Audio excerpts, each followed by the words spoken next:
L'initiative des organisations syndicales, eh bien, s'est tenue ce matin une manifestation devant les locaux du MEDEF. Cette manifestation est prémisse de la manifestation du 19 mars prochain. Et puis les organisations syndicales avaient préparé une motion avec différentes revendications qui portent sur la situation générale, les conséquences de la crise, et pour rappeler au MEDEF, au patronat, que les salariés ne veulent pas payer pour cette crise dont ils ne sont pas les auteurs, mais dont ils sont aujourd'hui les victimes. Pour ce qui concerne Force ouvrière, nous avons tenu à rappeler quelques points, notamment par rapport à l'intervention du président de la République, quelques points essentiels qui sont illustrés aujourd'hui par l'actualité dans notre département. Sur la moralisation du capital, on voit bien la difficulté du dossier. Si on prend le dossier Caterpillar, des sites qui sont en Isère, des donneurs d'ordre qui sont à Genève, en Suisse, et puis les actionnaires principaux qui sont aux États-Unis. Donc on voit bien la difficulté pour limiter les bonus sur notre territoire, mais on voit bien que ça ne va pas au-delà. Donc on sent bien que ce n'est qu'un coup d'épée dans l'eau quand on fait des annonces de cette sorte. Plus concrètement, nous avons rappelé aussi que au-delà du simple partage du un tiers, un tiers, un tiers, qui est une formule pour le grand public, nous souhaitons, nous, une répartition de la valeur ajoutée différente. En clair, que les actionnaires prennent moins en dividendes et que le travail soit mieux rémunéré, ce qui redonne du pouvoir d'achat, ce qui redonne une capacité de relancer la machine par la consommation, ce que nous demandons au gouvernement et ce qu'il n'a pas fait aujourd'hui, puisqu'il n'a pas donné de coup de pouce au SMIC, il n'a pas donné d'augmentation à ses propres salariés, les fonctionnaires, et qu'il poursuit les réformes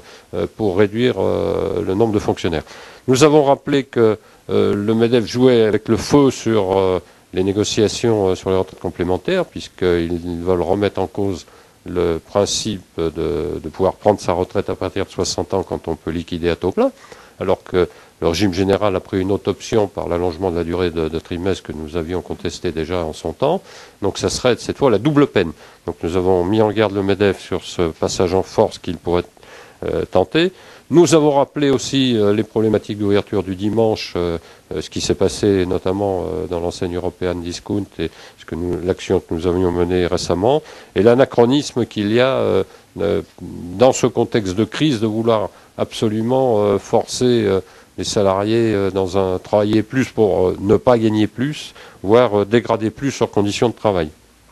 Enfin, nous avons indiqué deux points essentiels, que le chômage partiel pour nous,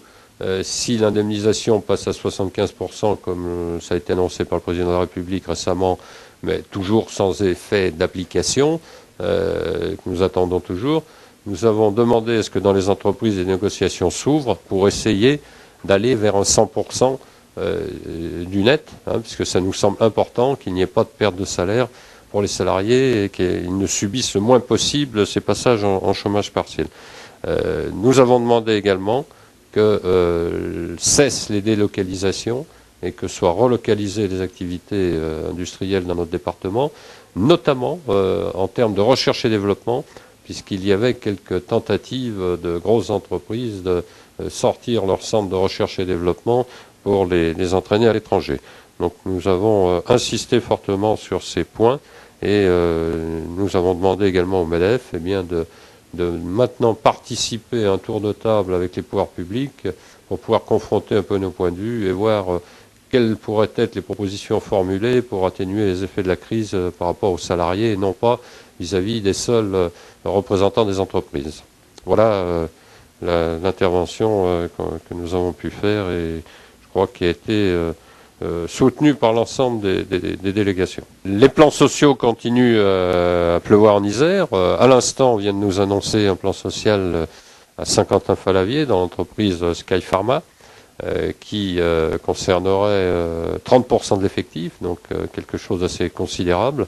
Donc nos camarades vont se battre, vont se prendre tous les moyens pour essayer d'obtenir clarté sur cette situation qu'on leur annonce comme catastrophique. Nous sommes dans le secteur pharmaceutique, ce qui ne manque pas de nous étonner, puisqu'on sait que dans le secteur de la santé, en principe, il n'y a pas de problème majeur. Cela démontre bien que la mobilisation doit se poursuivre Et au-delà de tout ça, la mobilisation doit se poursuivre, parce que je crois que tout le monde a bien compris aujourd'hui que l'enjeu qui est posé, et que nous avons rappelé également ce matin et que tout le monde a approuvé, c'est que nous ne pourrons pas sortir de cette crise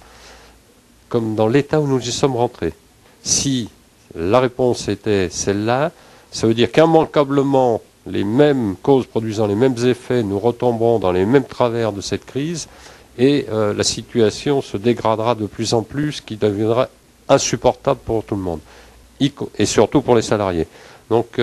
l'objet de la manifestation du 19 mars, c'est de maintenir une pression très forte, de maintenir une mobilisation très haute pour que le gouvernement entende fortement ce qui se dit dans ces cortèges et que la politique du patronat également soit infléchie pour changer maintenant complètement la vision qu'il y a, que la tyrannie de l'actionnaire cesse, que ces flux de liquidités qui créent des crises financières permanentes soient stoppés et que le pouvoir d'achat soit rendu aux salariés, aux retraités, aux chômeurs,